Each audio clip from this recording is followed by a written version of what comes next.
ئەرکمانەوەیە کابێ ئێمە فکری پێشکەوتن خواست بگەڕینەوە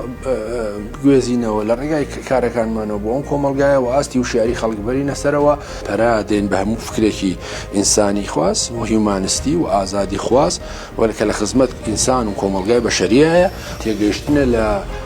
چەمکی هاوڵاتی بوون و لە چەمکی مرۆڤبوونی خۆی لەناو کۆمەلگایە.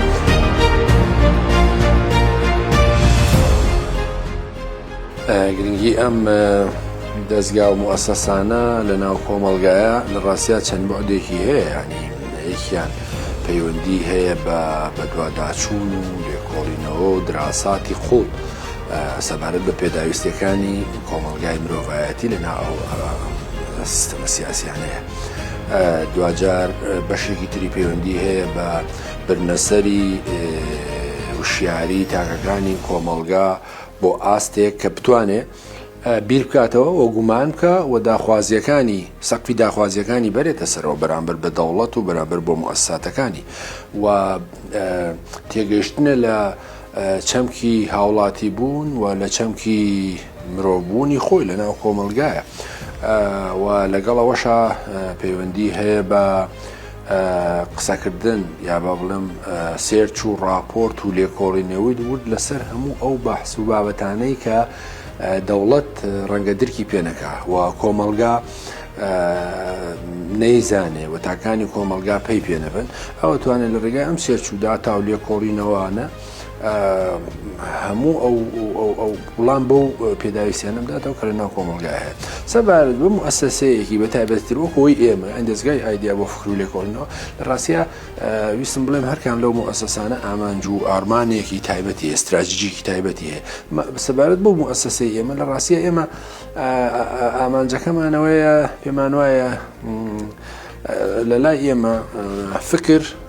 کۆڵەکەی سەرەکی ئیشەکەی پێمان وایە ئەرکمانەوەیە کابێ ئێمە فکری پێشکەوتن خواست بگەڕینەوە گوێزینەوە لە ڕێگای کارەکانمانەوە بۆ ئەم کۆمەلگایە و ئاستی و شیاری خەڵک بەرینە سەرەوە و ڕووبە سنەت و خورافیاتی ناو کۆمەلگا بوەستین و بتوانین داهێنان بکەین و بتوانین ئەو چەمک و فکر و فەلسەفە ئینسانی و پێشکەوتن خواز و سکوێلار و مەدەنیانەی کە داکۆکی لە ئینسان و لە ژن و لە کۆمەلگا و لە پێشکەوتن و لە فکری ئازاد دەکەن بگوێزینەوە بۆ کۆمەلگای کوردستان و لە هەمان کاتتا ئێمە تەنها لەسەر فکر و فەلسەفە کارەکەین. موسسەیەکتر هەیە لەسەر ئەدەب، یەکتر هەیە لەسەر مەسەلەی ڕەنگە ڕەگ و ڕیشەی دین و ئاین و بەهەرحاڵ ئەوەی ئێمە پێمان وایە ئێمە ئەرکمانە و ئێمە لە ماوەی کارکردنی دوودەی ڕابردوودا ئێمە توانیمانە بەشێکی کەم هێشتا لەم ئامانجانەمان بەڵام پێم وایە لای کۆمەلگای کوردستانەوە ئەم پێشوازی لێکرێ و هەندێک جار هەم کێشە و ئاریشەشی بۆ دروست دەکرێ. پێشوازیەکەی لەوەیە کە ئینسانەکانی ناو ئەم کۆمەلگایە پێیان خۆشەکە بتوانن ڕووبە و مەترسیانەی کە لەسەر کۆمەلگاکە لەسەر ئینسان لەسەر دەوروبەرەکەی هەیە جاو مەترسیانە چ سیاسی بن چ مەزهەبی بن چ کلتوری بن مەسەلەن ڕوونکردنەوەی زیاتری پێ بدرێەوە بتوانێت